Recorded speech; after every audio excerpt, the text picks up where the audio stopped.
English. ഞാൻ English സംസാരിക്കാറുണ്ടായിരുന്നു. I used to go. ഞാൻ പോകാറുണ്ടായിരുന്നു. I used to write. ഞാൻ എഴുതാറുണ്ടായിരുന്നു.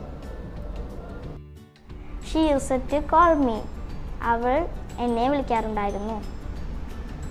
ദേ യൂസ്ഡ് ടു പ്രാക്ടീസ്. അവർ പ്രാക്ടീസ് ചെയ്യാറുണ്ടായിരുന്നു. ചെയ്യാറുണ്ടായിരുന്നു എന്നതിന് യൂസ്ഡ് ടു എന്നാണ് പറയുക.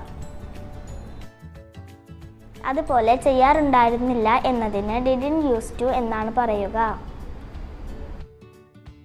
For examples, he didn't use to come. അവൻ വരാറുണ്ടായിരുന്നില്ല. I didn't use to call. ഞാൻ വിളിക്കാറുണ്ടായിരുന്നില്ല. He didn't use to go. അവൻ പോകാറുണ്ടായിരുന്നില്ല. എന്താണ്? He used to play cricket. അവൻ